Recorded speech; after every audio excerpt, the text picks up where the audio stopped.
Welcome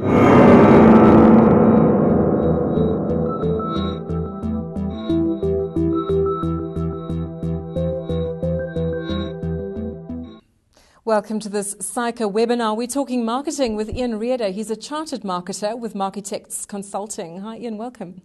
Thanks, Erica. Ian, what is marketing? Marketing is, well, my best definition is marketing is innovation and imitation. I'll give you an example. Apple has just been rated and evaluated as the biggest brand in the world this year.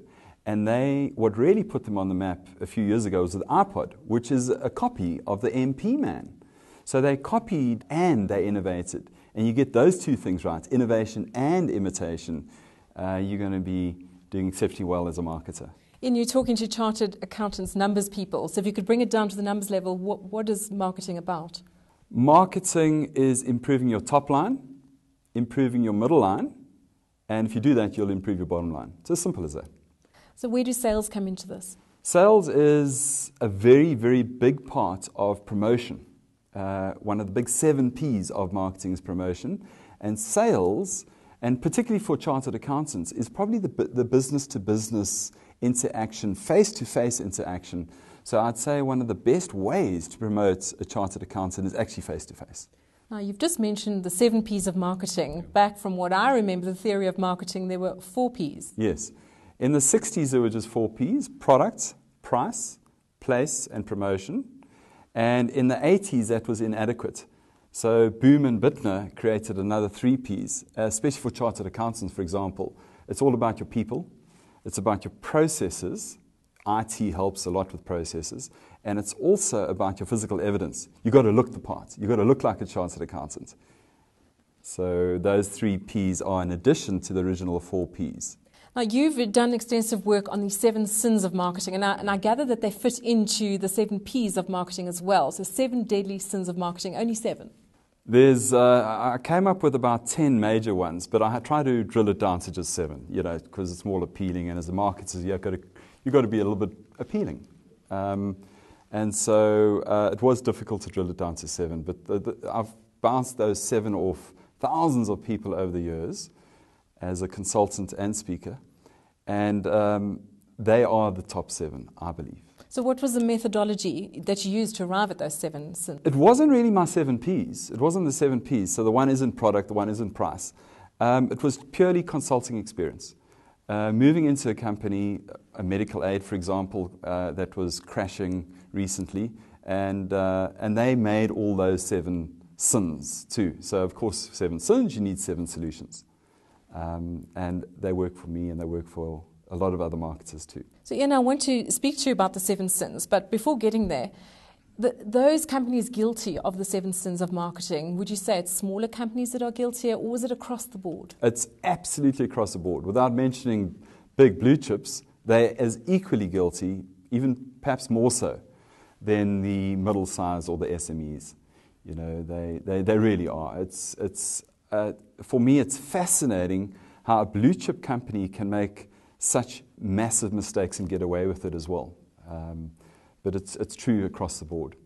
I've got another question. Is the root of the mistake because companies don't think it through properly? And I think the first sin touches on that. You say it's a sin of objectives being strategically meaningless. They do not evoke an emotional response. Yes, and our chartered accountants, I must say, are probably the most guilty out of all qualifications in the workplace when it comes to that first sin. For example, chartered accountants typically think in numbers and they talk numbers, and a typical goal or objective for a chartered accountant is let's match the GDP growth rate, which is 1.3% at the moment, or let's double the GDP growth rate. That is absolutely strategically meaningless. It's and let me elaborate. For example, why not say, let's improve our service and grow at 100%? Or let's roll out 10 new products and grow at 100%. But, that is definitely my worst sin. And unfortunately, chartered accountants are extremely guilty of the first sin. So how does one get out of being bound in the numbers and perhaps unrealistic goals? And how does one get to the emotion? Well, my second part of the first sin is, your goals or objectives aren't just strategically meaningless.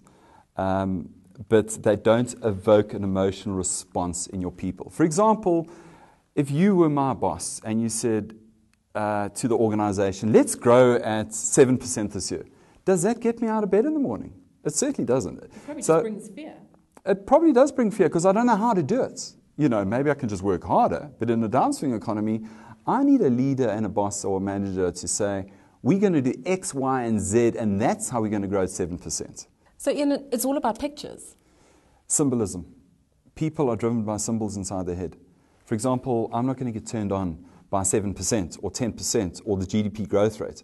I need a vision of my future in this organization. I need to know, if I'm the product development manager of Adidas, I need to know what the strategy is. When I get out of bed in the morning, I need to know, I need to design shoes to attack Nike, not to grow this company at 1.3% or the GDP growth rate. And Nike and Adidas are a very good example. 10 years ago, Nike was making infinitely more money than Adidas. And Adidas's objective, their strategic objective was, and they told everybody in Adidas, let's attack Nike. Now that is strategically meaningful because I don't care who you are in Adidas, you know what the vision is. It's about everything. If you're a salesman, you're going to go out there and sell to hurt Nike, for example. That's a good objective. And with an objective like that, we could say, well, let's double our growth, or let's do 100% or 200%. The consequence of that strategic, meaningful objective is Adidas make more profit than Nike, and they have done so for the last couple of years. Now, just to be clear, you talk about the importance of having an emotional response. Are you talking within the company, then within the marketing team? Yes. Not from the audience, the buying audience? Yeah. Rheeder Descartes said, I think, therefore I am. Well, he's categorically proven wrong now.